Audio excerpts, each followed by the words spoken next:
કરો છો એ સુગરદર્શીના વ્રત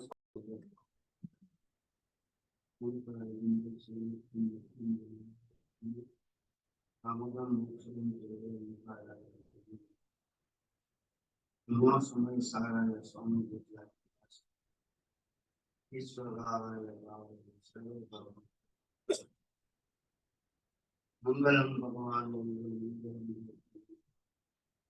મંગલમ કુંભ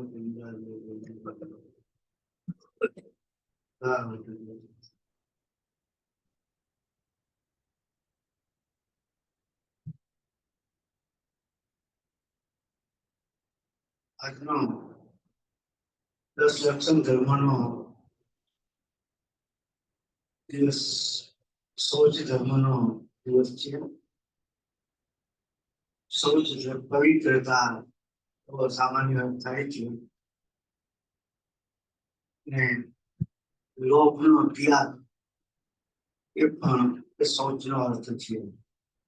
અહીંયા મુખ્યત્વે લોભનો ત્યાગ એ અર્થ કરવામાં આવ્યો છે. પણ શૌચ એટલે શુચિ પણ કહેવાય છે, પવિત્રતા.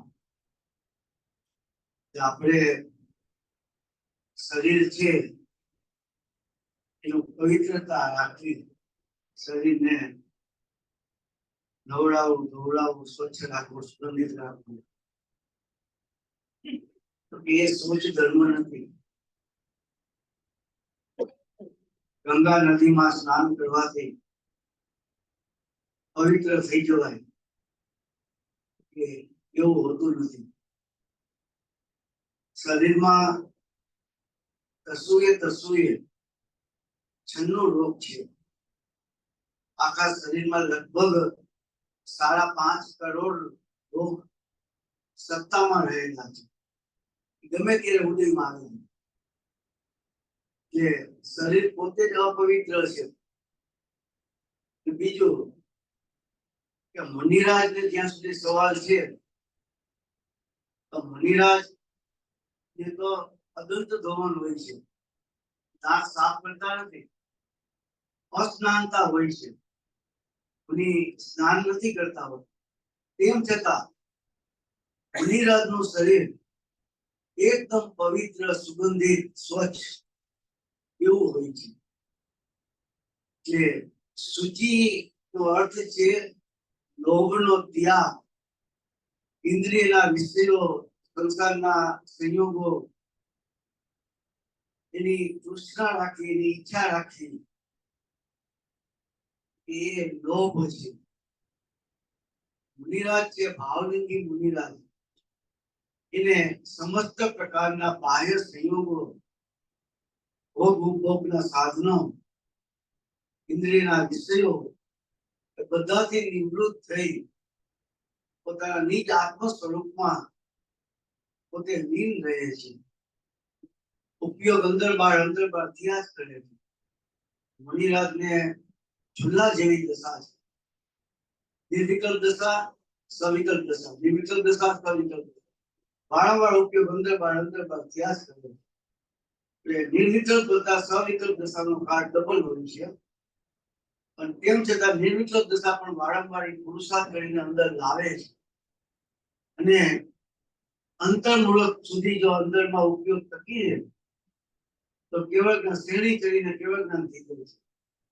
અને ઉપયોગ બહારમાંથી અંદર આવે જ નહીં. અંતર્મૂળક સુધી પુરુષાર્થ એટલી કમી થઈ જાય, ઉપયોગ અંદરમાં લાવી ન શકે તો એની મુનિ દશામાંથી છૂટી જાય, નીચલી દશામાં આવી જાય છે, શ્રાવકમાં આવી જાય, ચોથા ગુણસ્થાન આવી જાય, એવું બની શકે છે. એટલે મુનિરાજ તો હાલતા ચાલતા સિદ્ધ છે. એને પોતાના આત્મ સ્વરૂપમાં પોતે લીન છે. ઉપસર્ગ પરિસર આવે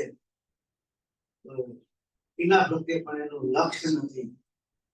આપણને એમ થાય કે ભાઈ આ વરસાદ આવે, વીજળી થતી હોય, આપણને બહાર જવાની ઈચ્છા ન થાય. આટલો ધોધમાર વરસાદ આવે, આકાશમાં વીજળી થાય છે, અંધારું થઈ ગયું છે, વાવાઝોડું આવ્યું હોય, 200 કિલોમીટરની ઝડપે, 150 કિલોમીટરની ઝડપે પવન ફૂંકાતા હોય, આપણે ઘરની બહાર ન નીકળી, બહાર ન નીકળે, મળી જશે. ઘણી રાત તો વન જંગલમાં વીજળી પડતી હોય, પવન ફૂંકાતો હોય, વરસાદ હોય, ઠંડી હોય, ગરમી હોય, મચ્છર હોય, જીવજંતુઓ હોય, સર્પ હોય, સિંહ હોય, વાઘ હોય, એને પોતાના આત્મ સ્વરૂપમાં લીન છે. બહારમાં જે કાંઈ થાય શરીર પ્રત્યેનું મમત્વ એને છૂટી ગયું છે. સિંહમાં આવીને કદાચ શરીરને ખાઈ જાય તો ભલે ખાઈ જાય, સર્પ આવીને એને રસ મારવે તો ભલે મારે. પોતે પોતાના આત્મ સ્વભાવ, પોતાનો જે જોડ છે, એને જે પૈકલો છે, બસ એમાં પોતે લીન થાય. ઈ જ મારું સર્વસ્વ છે. આ શરીર તો મારો પાડોશી છે, એની સાથે મારે કોઈ સંબંધ નથી. મુનિરાજની આવી દશા હોય છે. વિતરાગ દશા, વિતરાગતાના પોષક ક્યારે કેવળ જ્ઞાન થઈ જાય એની ખબર ન પડે, એટલો પુરુષાર્થ અંદરમાં એને ચાલતો હોય એવી દશા મુનિરાજની. તો આ ભાવરંગી મુનિરાજ શૌચ ધર્મ, એને ઈચ્છાઓ, પરિગ્રહોનો, લોભનો ત્યાગ હોય છે. ઇન્દ્રિયના વિષયો કે કોઈ બાહ્ય પદાર્થની એને ઈચ્છા હોતી નથી, કેમ કે પોતાના સ્વરૂપમાં એને સર્વસ્વ એને પ્રાપ્ત થઈ ગયું છે. એટલે એ આજનો આ પ્રકારનો દિવસ છે, શૌચ ધર્મનો દિવસ છે. આપણે કાલના જે કર્મ અંગેના મુદ્દાઓ લીધેલા, આત્મા અને કર્મ સાથેનો સંબંધ કયા પ્રકારનો છે એની વાત ચાલે છે. તો એ કર્મ સાથેના સંબંધમાં આપણે કેટલાક મુદ્દાઓ લીધેલા, એમાં આજે આગળ લઈએ છીએ કે આત્માના શુદ્ધ ભાવથી જ કર્મની નિર્જરા થાય. કર્મ નિર્જરાનું કારણ એકમાત્ર આત્માના શુદ્ધ ભાવ, વિતરાગ ભાવ છે. નિર્જરા ત્રણ પ્રકારે કહેવામાં આવે છે. એ આત્માના શુદ્ધ પરિણામનું નિમિત્ત પામી સત્તામાં રહેલા કર્મનું આંશિક ખરી જવું, એને નિર્જરા કહેવામાં આવે છે. બીજું કે જીવના પરિણામનું નિમિત્ત પામીને સત્તામાં રહેલા કર્મના સ્થિતિ અનુભાવ ઘટી જવા, એને કોઈ અપેક્ષાએ નિર્જરા કહેવામાં આવે છે. અને નાની ધર્માત્માને પૂર્વ કર્મનો ઉદય આવે પણ પોતાને અભિપ્રાયનો દોષ કરી ગયો છે, મિથ્યાત્વનો અભાવ છે, એને આંશિક જોડાણ થાય છે, પણ એ જોડાણ અનંત સંસારનું કારણ બને એવા કર્મ એને બંધાતા નથી. પૂર્વ કર્મ એનું ફળ આપીને થઈ જાય છે, નવા કર્મ બંધાતા નથી. એ અપેક્ષાએ પણ કર્મની નિર્જરા થઈ એમ કહેવામાં આવે છે. પણ સાચી નિર્જરા તો કર્મનું ખરી જવું એ છે. એ નિદ્રા ભાવથી થાય છે.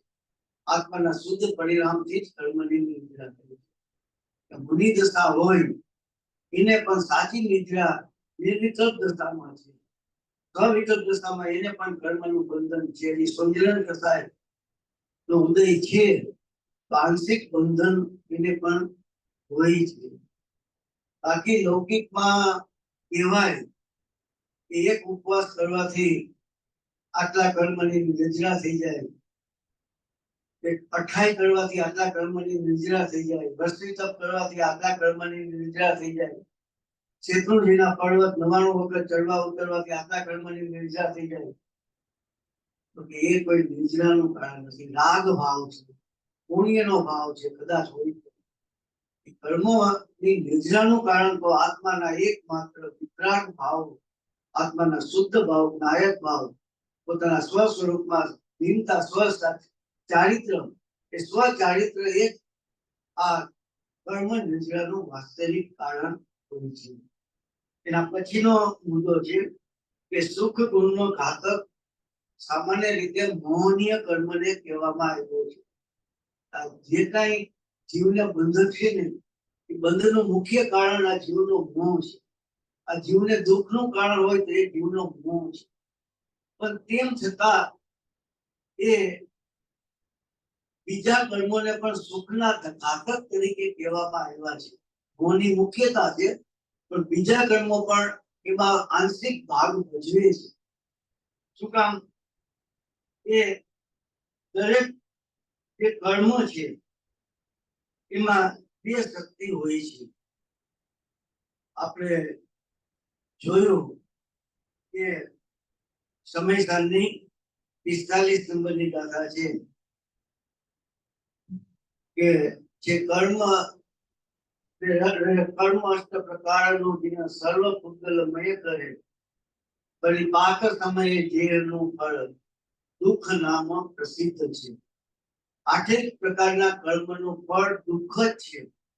એમાં આઠેય કર્મ લીધા, માત્ર મોહનીય કર્મ નથી લીધું. તો બીજા દરેક કર્મ છે એની ભવ્ય શક્તિ હોય છે. એક જેવી રીતે ઝેર ખાવાથી એ દુઃખ પણ થાય અને ઝેર ખાવાથી મૃત્યુ પણ થાય, બે થાય છે. એની ભવ્ય અસર હોય છે. તો એમ જ્ઞાનાવરણીય કર્મ છે જ્ઞાનનો સંરક્ષણ પણ કરે છે, આવરણ પણ કરે છે. અને જ્ઞાનાવરણીય કર્મ છે સુખ ગુણનો ઘાતક પણ છે. એ બે શક્તિ છે દરેક કર્મમાં. તો એનું કારણ શું છે કે મોહનીય કર્મનો અભાવ 12મા ગુણસ્થાનના પહેલા સમયે થઈ જાય છે અને 12મા ગુણસ્થાનના અંતમાં બાકીના 3 ઘાતી કર્મો જ્ઞાનાવરણીય, દર્શનાવરણીય અને અંતરાય, એટલે 12મા ગુણસ્થાનના અંતમાં એનો પણ અભાવ થઈ જાય. એટલે ચારે ઘાતી કર્મનો અભાવ 12મા ગુણસ્થાનના અંતમાં થઈ જાય છે. 13મું ગુણસ્થાન સંયોગી કેવડી અનંત ચતુર્થી દશા પ્રગટ થાય છે. હવે એ 13મા ગુણસ્થાને સંપૂર્ણ સુખ નથી થયું, અવ્યાભાસ સુખની પ્રાપ્તિ નથી થયેલી. આંશિક સમુદ્રમાં એક ટીપા જેટલું એ સુખ હજી બાકી. એટલે આમ તો પૂર્ણ સુખ જ કહેવાય છે અજય ભગવાનને, પણ સિદ્ધ ભગવાનની અપેક્ષા એ હજી અવ્યાભાસ સુખ પ્રગટ નથી થયું એમ કહેવામાં આવે છે. તો 13મા ગુણસ્થાને અઘાતી કર્મ છે. વેદની આયુ નામ અને ગોત્ર, ભલે ઘાતી કર્મનો અભાવ છે, ઘાતી કર્મનો અભાવ થતા સ્વભાવનો ઘાત હવે થતો નથી, એના નવા કર્મનું બંધન પણ થતું નથી. પણ અઘાતી કર્મનો સદભાવ છે ત્યાં સુધી એને સિદ્ધત્વ દશાની પ્રાપ્તિ થતી નથી. તો 14મા ગુણસ્થાને એ યોગનો પણ અભાવ છે. 12મા ગુણસ્થાને હજી કર્મનો આશ્રવણ છે, યોગ છે, એ કર્મ આવે છે પણ એ કર્મ ચોંટતા નથી, કારણ કે કસાઈ નથી. એટલે ઇડિયાપદ આશ્રવ કહેવાય છે. કર્મ આવે છે પણ ચોંટતા નથી, કારણ કે એને રાગ દ્વેષ મોહનો અભાવ છે. અને 14મા ગુણસ્થાને તો યોગ પણ નથી. કર્મ આશ્રવના જે કારણો છે મિથ્યાત્વ, અવૃત્તિ, પ્રમાદ, કસાય અને યોગ, 13મા ગુણસ્થાન સુધી છે. બાકીના બધા તો અભાવ થઈ ગયા, યોગ જ બાકી છે 13મા ગુણસ્થાન. તો 14મા ગુણસ્થાન તો યોગનો અભાવ થઈ ગયો, એટલે અહીંયા કર્મ તો આવતા જ નથી. ચોંટવાની વાત તો એક બાજુ, પણ કર્મ આવતા જ નથી, કારણ કે યોગ જ નથી. અને 14મા ગુણસ્થાનનો સમય 5 સ્વર જેટલો હોય છે. આ ઈ ઉ એ લો, એ 5 સ્વર છે એના જેટલો સમય, એટલે લગભગ 8-10 સેકન્ડ કદાચ આપણે કહી શકાય એટલો સમય 14મા ગુણસ્થાનનો હોઈ શકે. એના પછી એને તરત સિદ્ધ દશા પ્રાપ્ત થઈ જાય છે. અઘાતી કર્મનો પણ અભાવ થઈ જાય છે અને પરિપૂર્ણ સુખ દશા પ્રગટ થાય છે. ચાર અનંત ચતુર્થી દશા તો પ્રગટ થઈ છે, પણ 4 અઘાતી કર્મના અભાવ પૂર્વક અવગાહનત્વ, અવ્યાભાસ, અઘ્રુ લઘુત્વ અને સૂક્ષ્મત્વ એ 4 બીજા ગુણોની પ્રગટતા થાય છે. એટલે એને અવ્યાભાસ સુખ પ્રગટ થાય છે. સિદ્ધ ભગવાનને પરિપૂર્ણ સંપૂર્ણ સુખ, કર્મથી સંપૂર્ણ રહિત દશા, પરિપૂર્ણ શુદ્ધ દશા, અશરીરી દશા, લોકાગ્રહ સિદ્ધ શિલામાં ભગવાન બિરાજે છે. એટલે એ રીતે મોહનીય કર્મની મુખ્યતા હોવા છતાં એ બીજા કર્મો પણ એમાં આંશિક ભાગ મુખ્યતા મોહનીય કર્મની છે, પણ તેમ છતાં એ મોહનીય કર્મનો જો અભાવ થઈ જવાથી પરિપૂર્ણ સુખ દશા પ્રગટ નથી થતી, સિદ્ધત્વ દશા પ્રાપ્ત નથી થતી. એટલે એ અપેક્ષાએ બીજા કર્મોને પણ એ સુખ ગુણના ઘાતક તરીકે કહેવામાં આવ્યા છે. સત્તામાં રહેલા કર્મોમાં અપકર્ષણ, ઉત્કર્ષણ અને સંક્રમણ નિરંતર થયા કરે છે. આપણા શરીરમાં દરેક સમયે અનંતા કર્મો આવે છે. દરેક સમયે અનંતા પુણ્ય અને પાપ કર્મો આવતા હોય છે ને શરીરના કાળમાન શરીરમાં એનો બંધ થતો હોય છે. અત્યારે કાળમાન શરીરમાં આપણે જોઈએ તો અનંતા પુણ્ય કર્મ છે અને અનંતા પાપ કર્મ છે. એ બંને અનંત અનંત કર્મ કાળમાં શરીરમાં કરેલા છે. હવે આપણા જે દરેક સમયે સમયે જે કઈ પરિણામ થાય છે એ શુભ અથવા અશુભ, પુણ્ય અથવા પાપ, એ જે પરિણામ થાય છે એ પરિણામનું નિમિત્ત પામીને સત્તામાં રહેલા કર્મમાં અપકર્ષણ, ઉત્કર્ષણ અને સંક્રમણ થાય છે. અપકર્ષણ એટલે ઘટી જવું, ઉત્કર્ષણ એટલે વધી જવું અને સંક્રમણ એટલે એકમાંથી બીજામાં રૂપાંતર થઈ જવું, એ સંક્રમણ. તો વર્તમાન ભાવનું નિમિત્ત પામીને કર્મોમાં પણ ફેરફાર થતો હોય છે અને એ બહુ મહત્વની વસ્તુ છે. આ સામાન્ય આપણને જે કર્મ બંધાય છે ને એના કરતા મહત્વની વસ્તુ આ છે કે સત્તામાં રહેલા અનંતા કર્મમાં જે ફેરફાર થતો હોય છે ને એ બહુ જ મહત્વની વસ્તુ છે આપણા માટે. માની લો કે આપણે 1 કલાક સ્વાધ્યાય આપણે સાથે બેસીને કરીએ છીએ, તો એ સ્વાધ્યાય આપણે સાથે બેસીને કરીએ છીએ તો આપણા પરિણામોમાં વિશુદ્ધતા છે. અત્યારે આપણે જે કર્મ બંધાય એ પુણ્ય કર્મ બંધાય કે પાપ કર્મ? પુણ્ય કર્મ બંધાય. અત્યારે જે કર્મનું બંધન થાય છે એ સામાન્ય રીતે આપણે ભલે એમાં સૂક્ષ્મતા પાપ કર્મ બંધા, પણ આપણે સ્થૂળ રીતે જોઈએ તો સ્વાધ્યાય કરી છે તો સ્વાધ્યાયના ફળમાં શુભ કર્મનું બંધન થાય, પુણ્ય કર્મનું બંધન થાય. હવે 1 કલાક આપણે સ્વાધ્યાય કરી છે ને તો 1 કલાક દરમિયાન સત્તામાં રહેલા જે કર્મો છે એમાં ફેરફાર થતો હોય. દરેક સમયે સમયે આપણા જે કઈ પરિણામ થાય છે એનું નિમિત્ત માનીને સત્તામાં રહેલા કર્મોમાં ફેરફાર થતો હોય છે. આપણે તો 1 કલાકની વાત કરીએ, પણ ખાલી તમે ભગવાનના 10 મિનિટ દર્શન કરીને આપણે એ શુભ ભાવ છે ને, એ પુણ્યનો ભાવ છે. 10 મિનિટ ભગવાનના ભાવથી દર્શન કરીને તો 10 મિનિટની અંદર સત્તામાં અનંતા પાપ કર્મ પડેલા છે, અનંતા પાપ કર્મ છે. એ 10 મિનિટના ભાવના ફળમાં અનંતા પાપ કર્મમાંથી ઘણા બધા કર્મ એટલે કે અનંતા કર્મોના પાપ કર્મનો રસ ઘટી જાય છે. કેટલા કર્મનો રસ ઘટી જાય? કેટલા કર્મનો રસ ઘટી જાય? એ 10 મિનિટ ભગવાનના દર્શન કરી અને સત્તામાં રહેલા અનંતા પાપ કર્મ છે ને અનંતા પુણ્ય કર્મ છે. તો 10 મિનિટ ભગવાનના ભાવથી દર્શન કર્યા, તે શુભ ભાવ થયો આપણે. તો એ શુભ ભાવનું નિમિત્ત પામીને સત્તામાં રહેલા પાપ કર્મ છે, એ સત્તામાં રહેલા પાપ કર્મમાં કેટલા કર્મોમાં એની અસર થાય, કેટલા કર્મના પાપ કર્મનો રસ ઘટી જાય? 1, 2, 5, 10, 50 કેટલા? તો કે અનંત કર્મ, સત્તામાં રહેલા અનંતા પાપ કર્મ છે. એમાં એ કર્મના પાપ કર્મનો રસ, એનું જે ફળ આપવાનું છે, આવવાનું છે, એ ઘટી જાય છે. અને 10 મિનિટ ભગવાનના તમે દર્શન કરો છો, જે શુભભાવ કરો છો, એના ફળમાં અનંતા પુણ્ય કર્મો પણ આપણી સત્તામાં રહેલા છે. આ એક અસર એ છે કે પાપ કર્મનો રસ ઘટી ગયો તો ભવિષ્યમાં જે પ્રતિકૂળતા મળવાની છે એ ઓછી થઈ જાય છે. બીજી અસર એ થાય છે કે પુણ્ય કર્મ જે અનંતા પહેર્યા છે સત્તામાં, એ કર્મના 10 મિનિટ ભગવાનના દર્શન કરે છે તો એના ફળમાં અનંતા પુણ્ય કર્મનો રસ વધી જાય છે, ઉત્કર્ષણ થાય છે. અને એનું ફળ જે અનુકૂળતા મળવાનું હતું એ કર્મનું ફળ વધારે અનુકૂળતા મળી જાય છે. પેલા પાપ કર્મમાં શું થાય? આપણે દ્રષ્ટાંત જોયું હતું 2 મિત્રોનું, કે એના ભગવાનની પૂજા કરી, આખો દી રાત ભક્તિ કરી, તો એને ફ્રેક્ચર મોટા થવાના હતા. એ 10 વર્ષ સુધી પથારીમાંથી ઊભું ન થાય એટલા બધા ફ્રેક્ચર થવાના હતા. એના બદલે પગનો અંગૂઠો કપાણો. એના પાપ કર્મનો રસ ઘટી ગયો ને, અને પુણ્ય કર્મનો રસ વધી જાય છે સામે. તો તમને 1 લાખની આવક થવાની હોય, પેલા કર્મ એવા હતા પુણ્ય કર્મ 1 લાખ કર્મની આવક થવાની હતી. તો 10 મિનિટ તમે ભગવાનનું નામ લીધું તો તમારા પુણ્ય કર્મનો રસ, અનંતા પુણ્ય કર્મનો રસ વધી જાય અને 1 લાખના બદલે 1 કરોડ રૂપિયાની આવક થાય, ફળ વધી જાય. અને ત્રીજું સત્તામાં રહેલા કર્મમાં સંક્રમણ થાય છે. પાપ કર્મ છે કેટલાક પાપ કર્મ થી બદલીને પુણ્ય કર્મ થઈ જાય છે.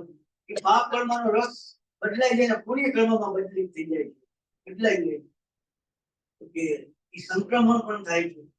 તો વિચાર કરો કે 10 મિનિટ આપણે ખાલી સુખ ભાવ કરી, આપણે વિચાર કરો 24 કલાક પાપની પ્રવૃત્તિ, મોટા ભાગનો સમય 24 કલાકમાંથી મોટા ભાગનો સમય આપણે કઈ પ્રવૃત્તિ કરીએ છીએ? પાપની પ્રવૃત્તિ કરીએ છીએ કે સુખ ભાવ કરીએ છીએ? પાપની પ્રવૃત્તિ કરતા હોય મોટા ભાગનો સમય આપણે પાપની પ્રવૃત્તિ કરતા હોઈએ. 21 કલાક 20 કલાક માંડ 22 કલાક આપણે સુખ ભાવ કરતા હશે. અને એ સુખ ભાવ કરતા હશે હવે કેવા કરતા હશે, કેવા પુણ્ય બંધાતા હશે ભગવાન જાણે. આપણા પરિણામ કેવા છે આપણને ન ખબર હોય. પણ માની લો કે પુણ્ય કર્મ બંધાય, પણ 20-21 કલાક 24 કલાકમાંથી 20-21 કલાક આપણે પાપ કર્મ જ બાંધીએ.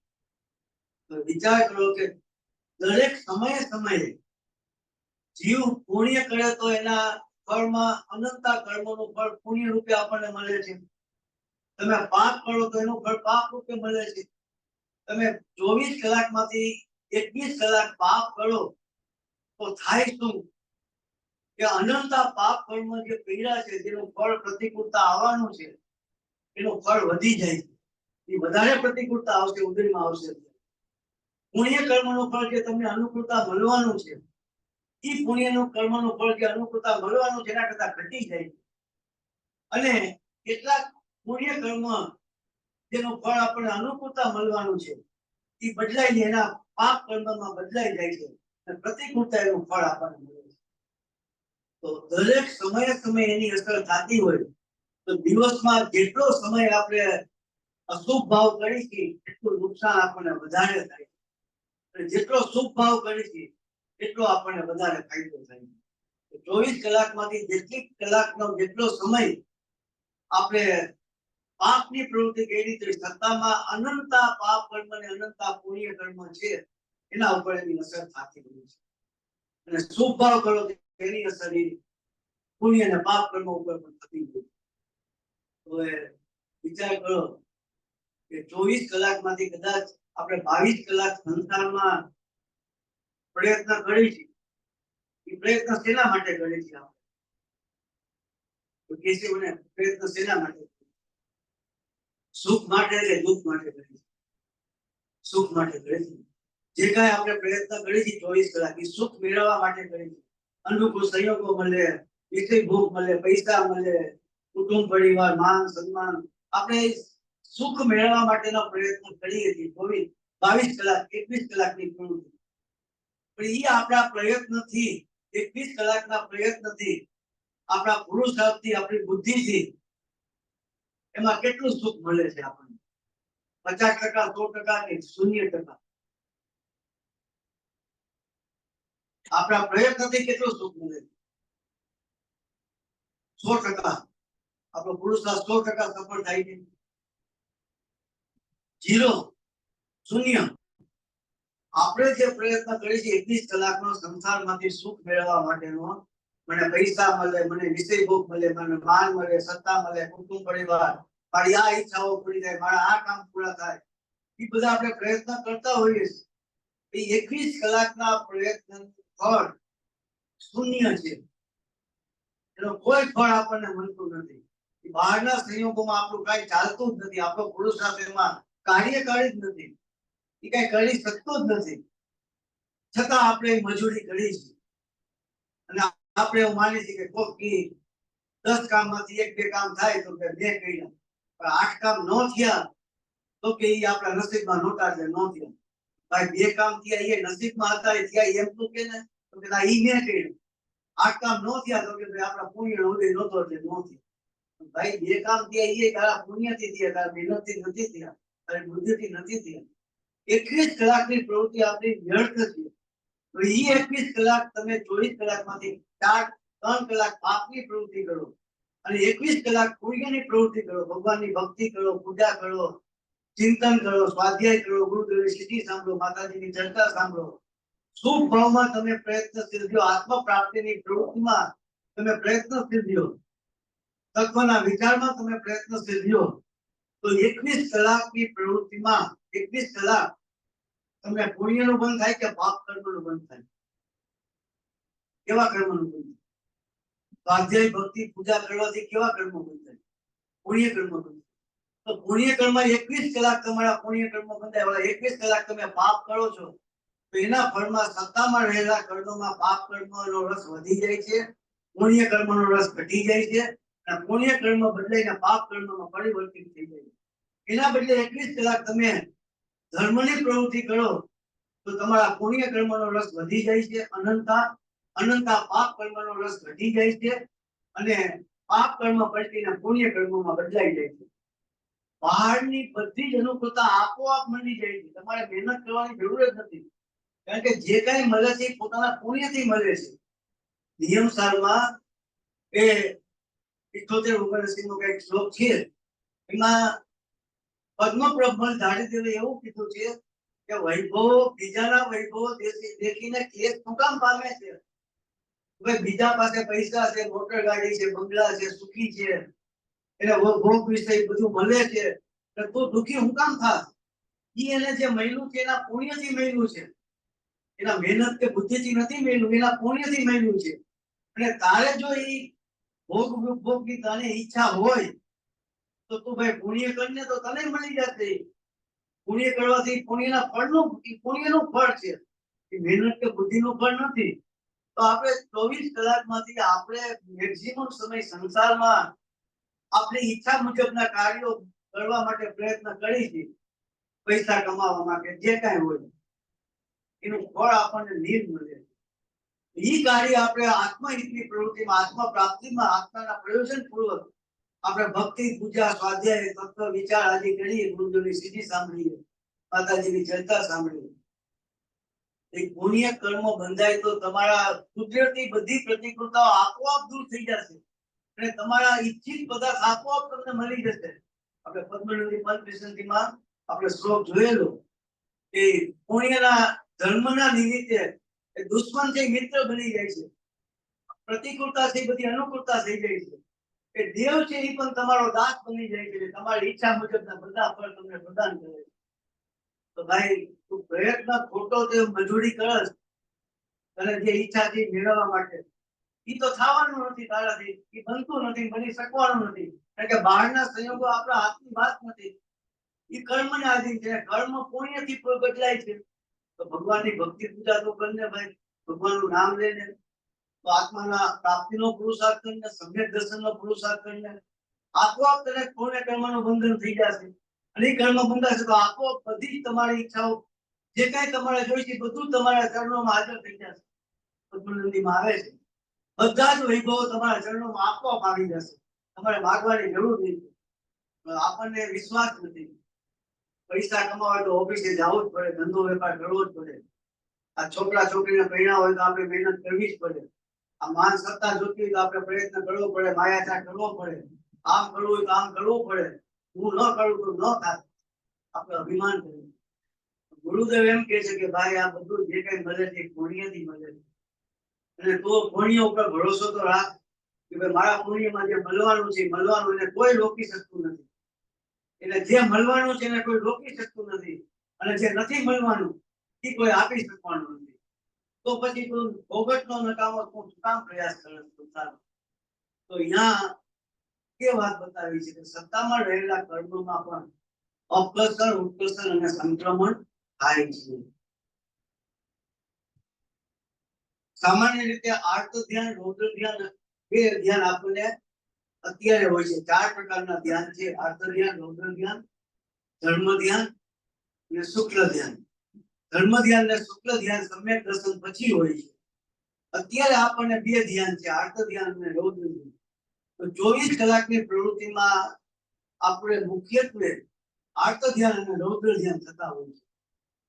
અને આર્ત ધ્યાન અને રૌદ્ર ધ્યાનમાં પણ મુખ્યત્વે આર્ત ધ્યાન વધારે થતા હોય છે, કારણ કે અત્યારના કાળના જીવો મોટા ભાગે મળીને બધા તિર્યક ગતિમાં જાય છે. અત્યારે શાસ્ત્રમાં એવું કથન આવે છે કે અત્યારના જીવો મોટા ભાગે તિર્યક ગતિમાં જાય છે, કારણ કે આર્ત ધ્યાનની મુખ્યતા છે. તો એક વિષયમાં પોતાના ઉપયોગને રોકી રાખીને શોકમગ્ન રહેવું એ આર્ત ધ્યાન છે. અને તીવ્ર કસાઈના પરિણામ છે એ રૌદ્ર ધ્યાન છે. રૌદ્ર ધ્યાનનું ફળ નરક ગતિ છે અને આર્ત ધ્યાનનું ફળ તિર્યક ગતિ છે. તો આપણને અત્યારે મુખ્યત્વે કે આર્ત ધ્યાન થાય તો આપણું આયુષ્ય પૂરું કરીને આપણે તિર્યક ગતિમાં થાય. રૌદ્ર ધ્યાનની મુખ્યતા હોય તો આપણે મળીને અહીંથી નરકમાં થાય. તો આપણા પરિણામોને કેમ સુધારવા, કેમ સાબુત રાખવા એ આપણા હાથમાં. અને જીવ છે એ ખરેખર રાગને ભોગવે છે, ફળ દ્રવ્યને કે ફળ ભાવોને ભોગવતો નથી. ઇન્દ્રિયના વિષયોને આપણે ભોગવી, આપણે એમ લાગે કે હું ભોગવું છું. આ રસગુલ્લું મેં ખાધું અને મને આનંદ આવ્યો, એ રસગુલ્લાનો ભોગવનાર હું છું. પણ ખરેખર રસગુલ્લું છે એ ફળ દ્રવ્ય છે, પૂજ્ય દ્રવ્ય છે, જળ છે, એને આત્મા ભોગવી શકે નહીં. પણ રસગુલ્લા સંબંધી પોતાનો જે રાગ છે એ રાગને પોતે ભોગવી, ફળ દ્રવ્યને કે ફળ દ્રવ્યના ભાવને જીવ ભોગવી શકતો નથી. એ સંબંધી પોતાનો જે રાગ છે એ રાગને પોતે ભોગવે છે. હવે મોહનીય કર્મ વિશે આપણે વાત કરીએ. આ બધા જ પ્રકારમાં મોહનીય કર્મ છે એ મુખ્ય છે. મોહ છે એ સૌથી મહત્વનું છે. આ સંસાર પરિભ્રમણનું મુખ્ય કારણ હોય તો આ મોહ છે, મોહનીય કર્મ છે. તો એમાં મોહનીય કર્મનો ઉદય 1 થી 10 પુરસ્કાર સૂક્ષ્મ લોક હોય છે. મોહનીય કર્મના સદભાવમાં વેદનીય કર્મ અઘાતી હોવા છતાં સુખ દુઃખનું કારણ બન્યું છે. વેદનીય કર્મ બહારના સંયોગો આપવાનું કામ કરે છે. આત્માના સ્વભાવનો ઘાત વેદનીય કર્મ સીધું કરતું નથી. પણ મોહનીય કર્મના સંયોગથી વેદનીય કર્મ પણ એ જીવને સુખ દુઃખનું કારણ પરોક્ષ રીતે બને. શું કામ? કે આપણને આ પુણ્યના ઉદયના ફળમાં મીઠાશ લાગે છે અને પાપ કર્મના ઉદયના ફળમાં આપણને પ્રતિકૂળતા દુઃખ થાય છે. તો એનું કારણ આ મોહનીય કર્મ છે. મોહના કારણે થાય છે.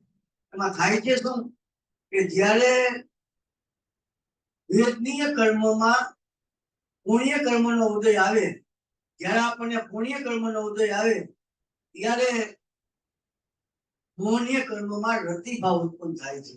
એક જ સમયે, જે સમયે આપણને ભૂખ લાગી ને આપણને પુણ્યનો ઉદય આવ્યો તો આપણને જમવાનું મળ્યું, મજાનું, સરસ મજાનું. એ જમવાનું મળ્યું એ પુણ્યના ઉદયથી આપણને મળ્યું. એ પુણ્યના ઉદયથી જમવાનું મળ્યું, એ પુણ્યના ઉદય આવે એની સામે મોહનીય કર્મમાં રતિભાવ થાય છે એ સમયે. અને એ રતિભાવ છે એ આપણને સુખનું કારણ લાગે છે. એ સુખનો અનુભવ કરાવે છે. એટલે એ સુખ જેવું આપણને દેખાય, આ સુખ જો આપણને વેદન થયું એવું આપણને લાગે. ખરેખર સુખ નથી. એ તમને ભૂખ લાગી છે, તમે રસગુલ્લા ખાઓ છો, ભોજન મળ્યું અને આપણને સુખ લાગે છે. ભૂખ લાગી ત્યારે દુઃખ લાગતું હતું, પુણ્યનો ઉદય આવ્યો ત્યારે આપણને સુખ લાગ્યું, જમવાનું મળ્યું. એ ખરેખર સુખ નથી. પણ એ મોહનીય કર્મના કારણે, મોહનીય કર્મમાં જે રતિભાવ ઉત્પન્ન થાય છે, જે સમયે પુણ્યનો ઉદય આવે છે એ સમયે મોહનીય કર્મમાં રતિભાવ થાય છે. એ રતિભાવના કારણે આ જીવને સુખનો આભાસ થાય છે. સુખ નથી, વાસ્તવિક સુખ નથી, પણ સુખ મને થયું એવું પોતે માને છે, એવો મને અનુભવ થયો એવું પોતે માને છે. એ વાસ્તવમાં સુખ નથી. અને એ પાપ કર્મનો ઉદય આવે ત્યારે મોહનીય કર્મમાં રતિભાવ થાય, પ્રતિકૂળ સંયોગો મળે, પોતાને દુઃખનો અનુભવ થાય છે, અરતિભાવ ઉત્પન્ન થાય, અણગમાનો ભાવ ઉત્પન્ન થાય, એટલે એને દુઃખનો અનુભવ થાય. સુખ દુઃખનો જે અનુભવ થાય છે એ મોહનીય કર્મના રતિભાવ થઈને કારણે થાય છે. અને એ વેદનીય કર્મોના સાથે સંયુક્ત છે, જોડાયેલું છે. કે વેદનીય કર્મમાં પુણ્યનો ઉદય આવે તો રતિભાવ થાય, એ સુખનો અનુભવ કરાવે. વેદનીય કર્મમાં પાપ કર્મનો ઉદય આવે તો પ્રતિકૂળ સંયોગો મળે. મોહનીય કર્મમાં અરતિભાવ થાય, એ દુઃખનો અનુભવ આપણને કરાવે છે. ખરેખર સુખ દુઃખ છે જ નહીં, દુઃખ જ છે. બધું દુઃખ જ છે. પણ આપણે એવા બે ભાગ પડ્યા છે કે પુણ્યના ઉદયમાં મને સુખ થાય છે અને પાપના ઉદયમાં મને દુઃખ થાય છે. પૈસા આવે તો મને સુખ છે, પૈસા વયા જાય તો મને દુઃખ છે, ભૂખ લાગે ત્યારે મને દુઃખ થાય છે, અને ભાવતા ભોજન મળે ત્યારે મને સુખ થાય છે. એના બે ભાગ એની કલ્પના આપણે ખરેખર નથી. કોઈ માણસના જેની સર્પ કરડી ગયો હોય, આખા શરીરમાં ઝેર ચડી ગયું હોય, તો આખા શરીરમાં ઝેર ચડી ગયું એટલે તમે લીમડાના પાન ખાવા આપો તો કેવા લાગે ખબર છે? મીઠા લાગે છે. લીમડાના પાન એને કડવા પાન હોવા છતાં એને મીઠા લાગે. શું કામ? કે અન્ય ઝેરની અસર છે. શરીરમાં જે સાપે ડંખ માર્યો છે અને શરીરમાં જે ઝેર પ્રસરી ગયું છે ને, એ ઝેરની અસરના કારણે લીમડાના કડવા પાન હોવા છતાં એને મીઠા લાગે છે. એ ખરેખર મીઠા નથી, કડવા જ છે, પણ એને એવું લાગે છે કે આ મીઠા છે. મને તો એના વેદનમાં આવે છે. એમ આ મોહના કારણે, મોહ રૂપી ઝેર આપણા શરીરમાં પ્રસરી ગયું છે.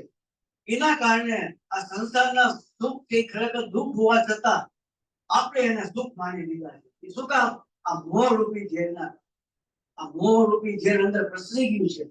એના કારણે સંસારમાં દુઃખ હોવા છતાં આપણને સુખ લાગે છે. એ મોહના કારણે. પછી મોહને કર્મના કારણે વિષય કસાય મંદ થતા નથી. મોહની જેટલી તીવ્રતા હોય એટલી એની અસર વધારે થાય, અને મોહની મંદતા હોય એટલી અસર ઓછી થાય. આ નિયમ છે. મોહ એટલે અહીંયા ખાસ કરીને દર્શન મોહ, મિથ્યાત્વની વાત છે. ચારિત્ર મોહને આપણે અત્યારે નથી લેતા, મુખ્યત્વે દર્શન મોહની વાત કરીએ છીએ, મિથ્યાત્વની. તો મિથ્યાત્વની જેટલી તીવ્રતા એટલી વિષય કસાયની પ્રવૃત્તિની તીવ્રતા વધારે હોય.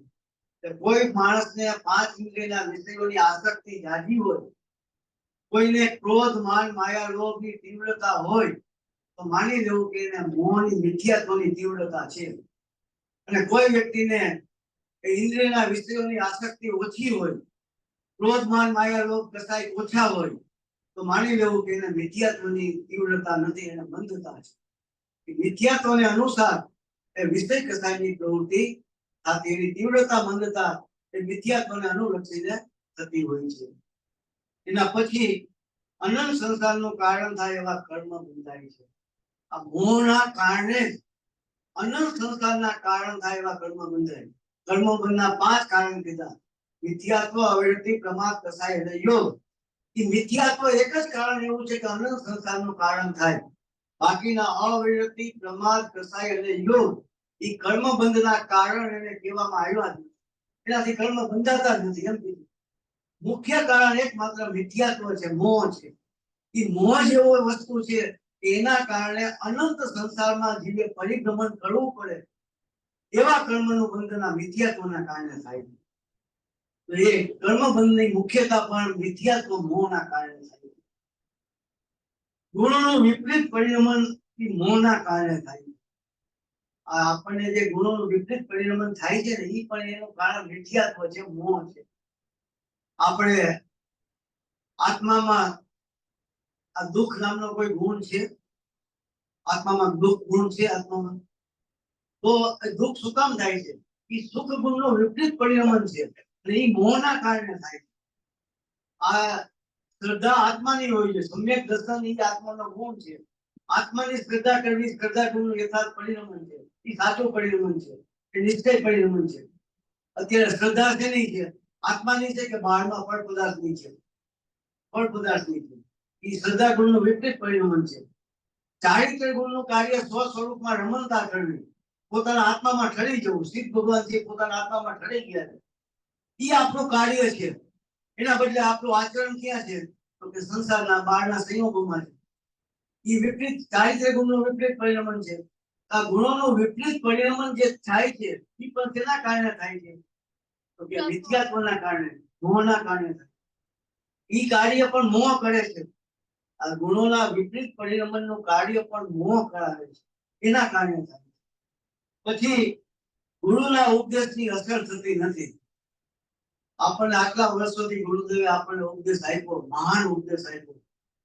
ભવ્ય જીવન માટે આત્મકલ્યાણનો મહાન ઉપદેશ ગુરુદેવ શ્રી આપણને કરુણા ભાવથી આપ્યો છે. આપણને સંસારના જીવો પ્રત્યેને કરુણા ભાવ જ્ઞાનીને હોય છે કે હું આત્મા ધર્મને પામ્યો છું, હું સાદી અનંત શાશ્વત સિદ્ધ દશાને પ્રાપ્ત થવાનો છું, હું મોક્ષ દશાને પ્રાપ્ત થવાનો છું, અનંત સુખને પામવાનો છું. આ સંસારમાં રખડતા બધા જીવો બિચારા દુઃખી છે, અનંત અનંત દુઃખી છે, એકાંતે દુઃખી છે. તો એ જીવો બધા આત્મહિતને પામી નહીં પણ વાસ્તવિક અતિન્દ્રિય આનંદને પામે, મોક્ષ સુખને પામે, એવી ભાવના, એવી દયા આ જ્ઞાની ધર્માત્માની હોય. એ સાચી દયા છે.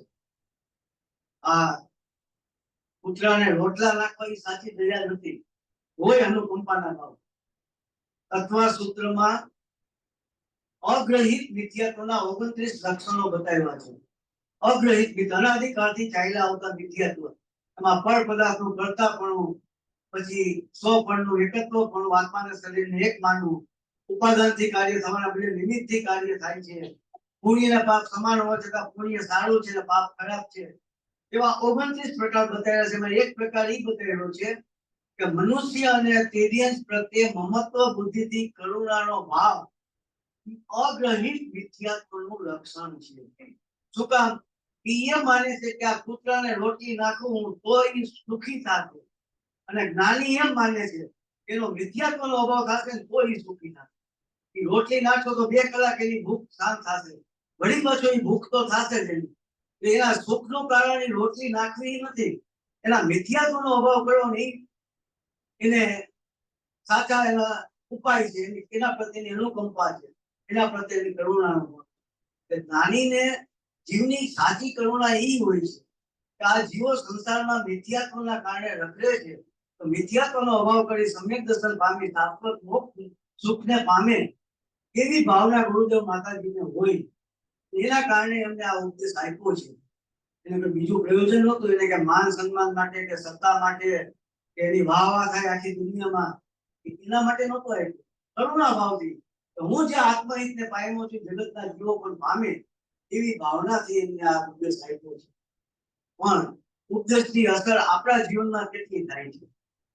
આપણે વિચાર કરો, આટલા વર્ષોથી આપણે મંદિરે આવી છે, આપણે બધા મારી વાત કરી છે, આપણે બધાની વાત છે. આટલા વર્ષોથી આપણે ગુરુદેવને સાંભળ્યા, મંદિરે આવ્યા, વાંચ્યું, વિચાર્યું, આચાર્ય ભગવંતોના શાસ્ત્રોનો અભ્યાસ કર્યો, પણ ઉપદેશની અસર આપણા જીવનમાં કેટલી થઈ, કેટલા ટકા થઈ? આપણા આત્માની રુચિ કેટલા ટકા વધી? સરવાળો શું આવશે? વિચાર કરો, આપણે કેટલા આગળ વધ્યા? એનું કારણ શું છે? ઉપદેશની અસર પણ આપણને નથી થતી. એ શું કામ? એ મોહના કારણે, મિથ્યાત્વના કારણે. આવો મહાન ઉપદેશ મળવા છતાં એને ગ્રહણ નથી કરતા, આપણે એને સ્વીકારતા નથી, એને આપણા જીવનમાં આપણે ઉતારતા નથી. શું કામ? એ મોહની તીવ્રતા બતાવે.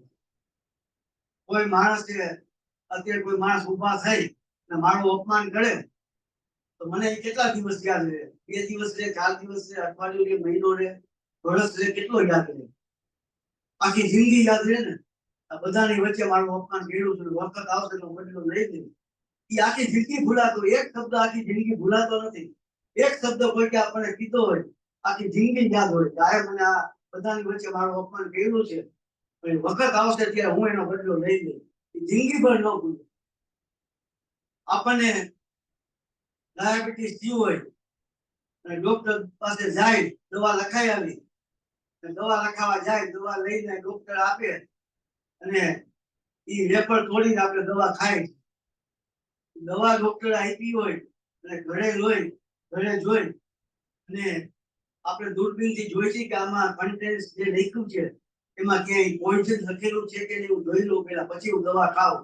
ડોક્ટર મને ઝેર તો આપ્યું નથી ને, હું જોઈ લઉં પેલા. એવો આપણને વિચાર આવે છે કે સીધી દવા ખાઈ લઈ છે આપણે, એના વિશ્વાસ છે, એના ઉપર વિશ્વાસ આવે છે. ગુરુદેવ ઉપર આપણને વિશ્વાસ આવતો, સર્વજ્ઞ ભગવાન ઉપર આપણને વિશ્વાસ આવતો નથી. એનું કારણ આ મોહની તીવ્રતા, એની અસર નથી થતી, ઉપદેશની અસર. આપણો મોહ કેટલો તીવ્ર હશે એના કારણે ઉપદેશની અસર પણ આપણને થતી નથી. સંસાર પ્રત્યે વૈરાગ્ય ઉત્પન્ન થતો નથી.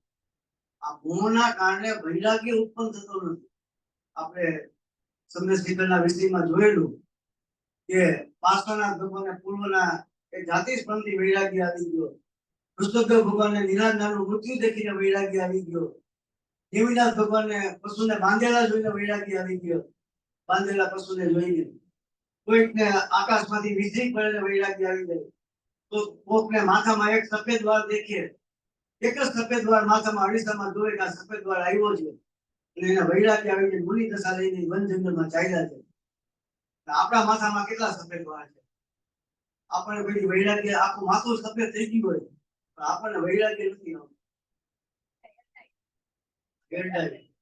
તો એનાથી કઈ થોડોક સફેદ વાળ વયા જવાના છે. તો ઈ આપણને વૈરાગ્ય નથી આવતી, મોહની તીવ્રતા છે. આપણે કેટલાય માણસોને મળેલા જોયા છે, કેટલાય માણસોના સ્મશાનમાં બાળીને આવ્યા છે. આપણી નજર સામે અગ્નિદાહ આપ્યો છે, બળે છે, મળતું બળે છે, એનો આત્મા વયો ગયો છે, આપણે જોઈએ છીએ. પણ આપણે આપણી જાતને સલામત માનીએ છીએ. અષ્ટોપ દેશમાં દ્રષ્ટાંત આવે છે. કોઈ માણસ ઝાડ ઉપર બેઠો હતો, આખા જંગલમાં આગ લાગી. આખા જંગલમાં આગ લાગી, ચારે તરફ આગ લાગી. એ માણસ મોટું ઝાડ હતું, ઘટાદાર વૃક્ષ ઉપર બેઠો બેઠો જોવે, આ સિંહ બળી ગયું, વાઘ બળી ગયું, વાંદરા બળે છે, આ હરણ બળે છે, આ ઝાડ બળે છે, ઘાસ બળે છે, આ હરણિયા બળે છે, આ બળે છે, બધું જોયા કરે. બિચારા વાંદરા મળી ગયા ને આ બધા ખિસકોલી મળી ગઈ, આ થયું આ થયું. પોતે ભાઈ તું વિચાર કર કે આખા જંગલમાં આગ લાગી છે, ચારે તરફ આગ લાગી છે, તો થોડા સમયમાં તું યા પડીને ભસ્મ થઈ જાય, તું બચી નહીં શકામાં. આમાં ક્યાં તું નીકળી શકીશ? ચારે બાજુ આગ લાગી છે, વચ્ચે તું છો તો તું આ થોડા સમયમાં ઝાડને આગ ભડકી જશે, તું ક્યાંથી બચી શકીશ? પોતે વિચાર ન કરતો મારું શું થશે નહીં. આ કાળા હરણ પડી ગયા, વાઘ પડી ગયો, ઓલા ભાઈ મળી ગયા, ઓલા બિચારા બેન મળી ગયા, ઓલા માંદા પડ્યા છે, ઓલા મળવા પડ્યા છે, મને કેન્સર થયું છે. ભાઈ તને, હું તો અમર છું, મને કાંઈ થવાનું નથી, હું અમર છું. આપણને એવું છે, વૈરાગ્ય નથી આવતું જીવનમાં. કેટલાય માણસના મળેલા ને જોયા, વૈરાગ્ય નથી. આપણા જીવનમાં કેટલાય પાપના ઉદયો આવી ગયા અત્યાર સુધીમાં. આપણે વિચાર કરો કે બધાને કાયમને માટે પુણ્યનો ઉદય હોય એવું નથી હોતું, અને કાયમને માટે કોઈને પાપનો ઉદય હોય એવું નથી હોતું. એ બદલાતા હોય છે, એની અવધિ હોય છે, એનો કાળ હોય છે.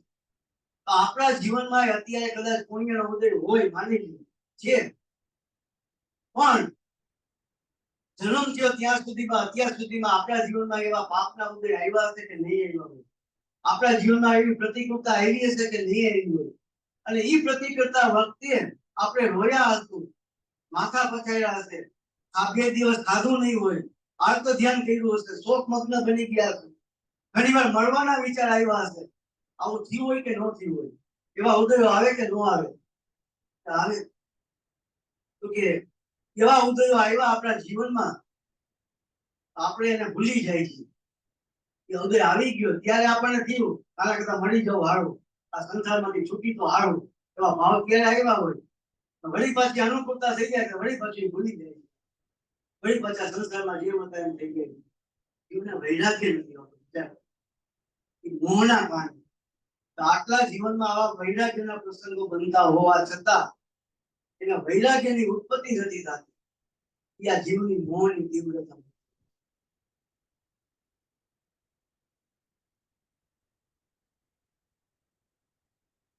મોહના કારણે 6 દ્રવ્ય અને 9 તત્વોનું સ્વરૂપ વિપરીત થશે છે. અનંતાનુબંધી કસાય ચારિત્ર મોહની પ્રકૃતિ હોવા છતાં દર્શન મોહમાં એનો સમાવેશ કરવામાં આવ્યો છે.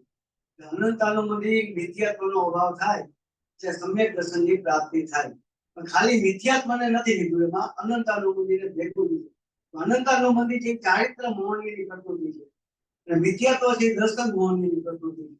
પણ તેમ છતાં અનંતાનુબંધીને એટલા બધા માટે લીધું કે સમ્યક દર્શન થયા પછી અનંતાનુબંધી ક્રોધ, માન, માયા, લોભ એ 4 પ્રકૃતિમાંથી કોઈ પણ પ્રકૃતિનો ઉદય આવી જાય તો એ સમ્યક દર્શનથી ચ્યુત થઈ જાય છે, સમ્યક દર્શન ચાલ્યું જાય. એટલા માટે અનંતાનુબંધીને પણ મિથ્યાત્વની સાથે લેવામાં આવ્યું છે.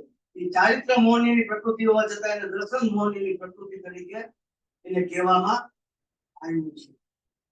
તો એ છે મોહના કારણે સ્વભાવ વિભાવનો વિવેક થતો નથી.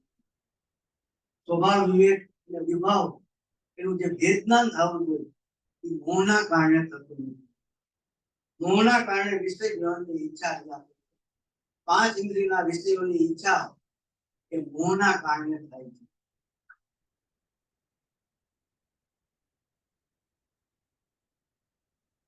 પોતાની ઈચ્છા અનુસાર દ્રવ્યને પરિણમવાની ઈચ્છા પણ મોહના કારણે. અને કર્મ બંધમાં મોહની અસર થાય છે. જેટલો કર્મના દરેક સમયે જે કર્મ બંધાય છે, દરેક સમયે એ કર્મ એમાં મોહની તીવ્રતા વધારે હોય તો કર્મ છે એ તીવ્રપણે બંધાય છે. આ અનુભવની સ્થિતિ છે એ તીવ્ર હોય છે. મોહ મંદ હોય અને દરેક સમયે જે કર્મ બંધાય છે એના સ્થિતિ અનુભવ ઓછા હોય છે. એટલે કર્મ બંધમાં પણ મોહની મુખ્યતા રહેલી છે. એમાં આપણે પ્રયત્ન કરવો નથી પડતો, સહજ રીતે. મોહની તીવ્રતા હોય તો કર્મનું બંધન પણ તીવ્ર જ થાય. અને મોહની મંદતા હોય તો દરેક સમયે જે કર્મ બંધાય એ કુદરતી રીતે એ ઓછા બંધાતા જાય, એની સ્થિતિ અનુભવ ઓછો થાય. અને નવા કર્મ જે બંધાય છે એમાં પણ મોહની અસર થાય છે. દરેક સમયે જે કર્મ બંધાય છે એમાં મોહના કારણે થાય છે. ઉદયમાં જોડાણ થાય છે એ મોહના કારણે થાય છે. આપણને દરેક સમયે જે કર્મનો ઉદય આવે છે ને આપણે જોડાય છે એમાં જેને મોહની તીવ્રતા હોય એનું જોડાણ વધારે હોય, અને જેને મોહની મંદતા હોય એનું જોડાણ કુદરતી રીતે સહજ રીતે ઓછું હોય. એને પ્રયત્ન કરવાની જરૂર નથી. ઓછું જોડાણ કરવા માટે પ્રયત્ન કરવાની જરૂર નથી. કોઈ પૂછતું હોય કે આપણે જોડાણ ઓછું કરવું તો શું કરવું, તો કે આપણા હાથની વાત નથી. આપણો તમારો મોહ મંદ થશે ને આત્માની રુચિ વધી જશે, એ સહજ રીતે એનું જોડાણ ઓછું થઈ જ જશે. એમાં તમારે પ્રયત્ન કરવાની જરૂર રહેતી નથી. તો આવું એ મહાન આ કર્મ છે એ જીવને ખરેખર સુખી દુઃખી કરતા નથી. કર્મના કારણે જીવ સુખી દુઃખી નથી થતો. પોતાનું અજ્ઞાન છે, પોતાનો મોહ છે. આપણે દોષ કર્મને દઈએ છીએ. કર્મના કારણે પ્રતિકૂળતા છે એટલે પુરુષાર્થ થતો નથી. ઘરમાં છોકરા નાના છે એટલે પુરુષાર્થ થતો નથી. અત્યારે દુકાનના ઓફિસનો માણસ છે વયો ગયો છે, રજા ઉપર વયો ગયો છે એટલે મારે જવું પડે છે. ઘરમાં શરીરમાં રોગ છે એટલે મને વાંચવાનું ગમતું નથી. જાતના ઉપાયો આપણે રજૂ કરીએ છીએ. આવા પાપ કર્મનો ઉદય છે તો હું શું કરવું, હવે મારે કેવી રીતે વાંચવું, સ્વાધ્યાય કેવી રીતે કરવો, એ આપણા બાના છે. આપણા બાના છે. આપણે જે કામ કરવું હોય ગમે ત્યારે કરી લઈએ છીએ. આપણે વિચાર કરજો કે જે કામ આપણે કરવું હોય ને, આપણી ઈચ્છા હોય કે આ કામ સંસારનું મારે કરવું છે, ગમે તેમ કરીને પણ એ કામ આપણે પૂરું કરી જ લઈએ છીએ. એમાં ક્યાંય આપણે પાછી પાની રાખતા જ નથી. આનું પ્રયોજન નથી, આની જરૂરિયાત નથી એટલે આપણે નથી કરતા. તો એ દર્દ હોય તો દવા લેવા જાય, જરૂરિયાત હોય તો એ એને દે ને. જેને શરીરમાં રોગ આવ્યો હોય એ દવા લેવા જાય.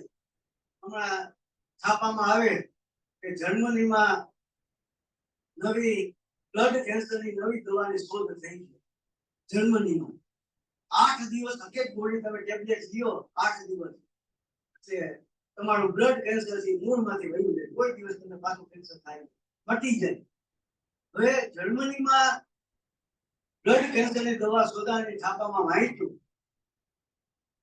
આપણને બ્લડ કેન્સર થયું છે તો જર્મનીમાં આપણા કોણ સગાવાળા છે, ભારતના કોણ છે, ગુજરાતના કોણ છે, મહારાષ્ટ્રના કોણ છે, કોણ અહીંયા રહે છે, શું કરે છે, કોણ આવ જાવ કરે છે, એ આપણે 4 દિવસમાં બધી તપાસ કરી લઈ. મને બ્લડ કેન્સર થયું છે તો એ મારે દવાની જરૂર છે, મારે રોગ મટાડવો છે, અહીંયા આવી નથી તો ગમે તેમ કરીને માણસને ગોતીને કે ઇન્ડિયાનું ત્યાં કોણ છે એની શોધખોળ કરીને એ 4 દિવસ અહીંયાથી દવા મંગાવીને હું પી લઈશ. બરાબર ને? કારણ કે એની જરૂરિયાત છે.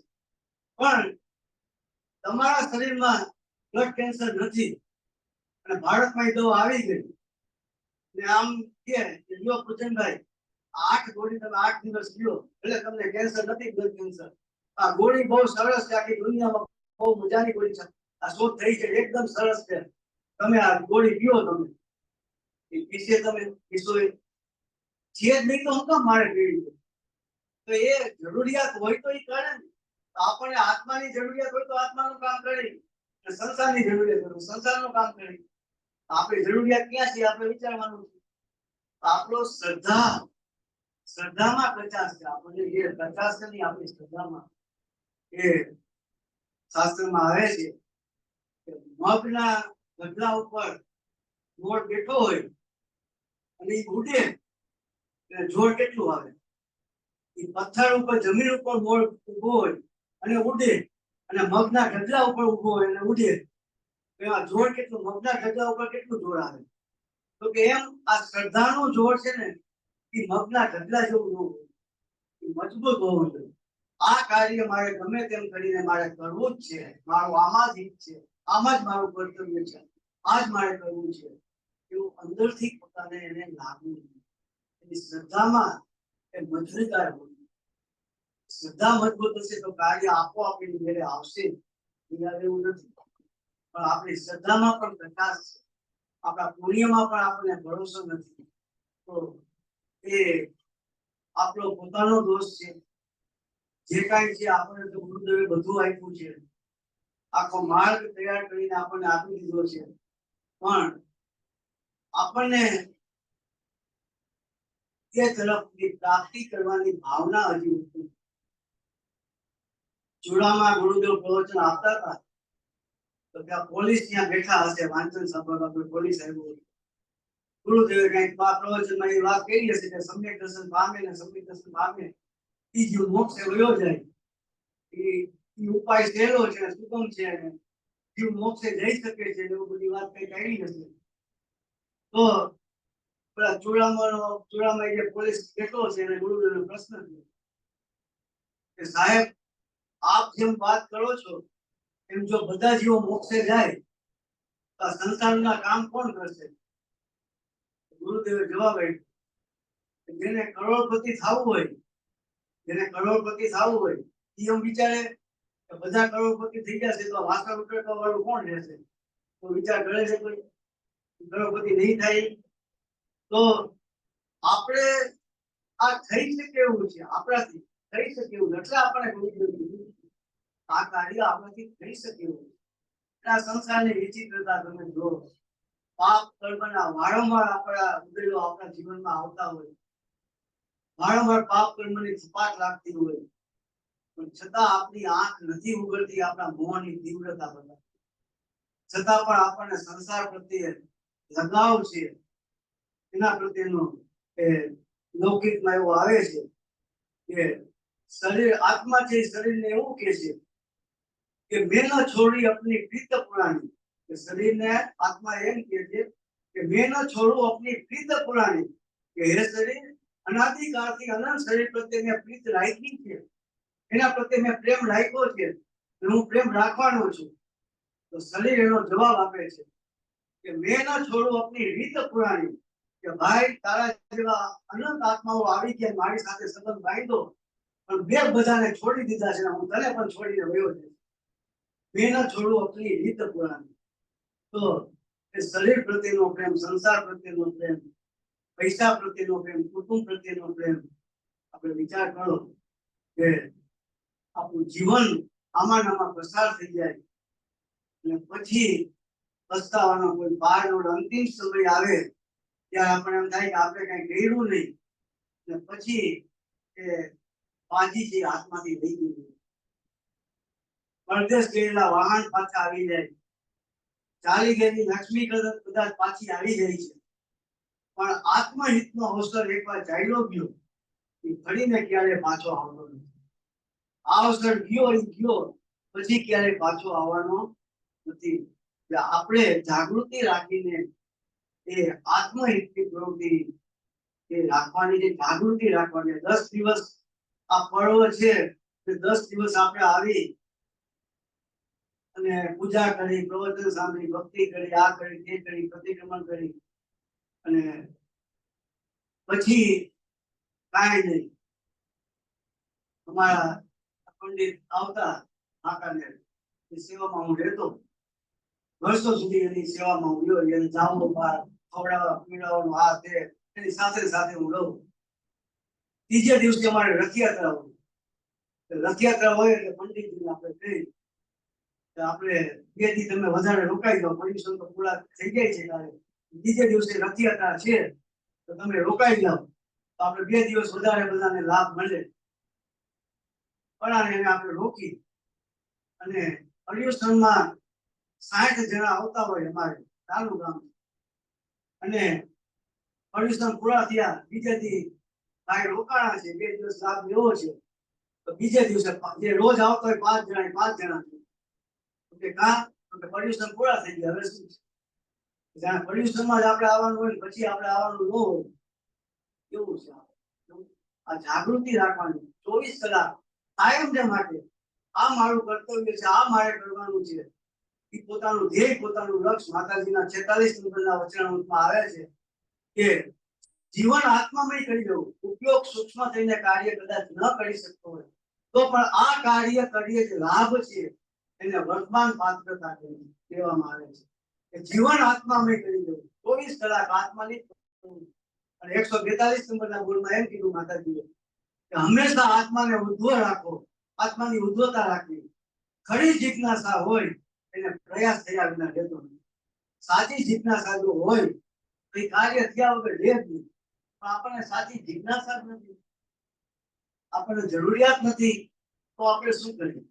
આપણે ગમે એટલો ઉપદેશ આપે ગુરુદેવ, પણ આપણે પોતાને કે તરસ લાગી હોય તો પાણી પીએ ને, તરસ લાગી ખોબામાં પાણી આપે, એ તરસ લાગી હોય તો આપણે ખોબો માંગીએ, પણ તરસ જ ન હોય તો પાણી એમને નીચે વળ્યું જાય છે. આપણને જરૂરિયાત લાગે, પ્રયોજન લાગે કે આ કાર્ય કરવા જેવું છે એવું આપણને લાગે, એ કાર્ય કરી એના માટે આપણે વિચાર કરી, ચિંતન કરી, મનન કરી, સ્વાધ્યાય કરી, સત્સંગ કરી, તેનાથી આપણને જરૂરિયાત ઊભી થશે કે આ જ કરવા જેવું છે, આ જીવનમાં કરવા જેવું કાર્ય હોય તો આ એક જ છે. હું તો ત્યાં સુધી કહું છું કે આપણા 24 કલાકમાંથી મેક્સિમમ સમય આપણે આત્મહિતની પ્રવૃત્તિમાં પસાર કરવો જોઈએ. જરૂરિયાત છે એટલે બરાબર છે કે બહેનોને રસોઈ બનાવવી પડે, ભાઈઓએ 8 કલાક વેપાર ધંધામાં જવું પડે તો જવું પડે, પણ બાકીનો સમય ક્યાંય બગાડ્યા વગર કોઈ ભાઈ બંધ, દોસ્તાર, પાડોશી ફોન ઉપર બિનજરૂરી વાત કરી આપે કે ભાઈ વરસાદ આવ્યો છે, તમારે વરસાદ છે કે નહીં, હોય કે ન હોય આપણે શું લાગે, આપણે બસ આપણે આપણું કામ કરવાનું, જેટલે સમય મળ્યો નથી અને તરત આપણે સ્વાધ્યાય કરવા બેસી ગયા, બસ આ આપણું ધ્યેય, આપણું લક્ષ્ય હોવું જોઈએ કે આખા દિવસમાં મેક્સિમમ સમય આપણે આત્મહિતની પ્રવૃત્તિમાં પસાર કરી તો આત્માનું કાર્ય થયા વગર છે. પરમ કૃપાળુ કાનગુરુ ધન્ય અવતાર પ્રસન્નમૂર્તિ ભગવતી માત, પરમ વિદ્યા જીવવાની માત, 10 લક્ષણ ધર્મનો જન્મ.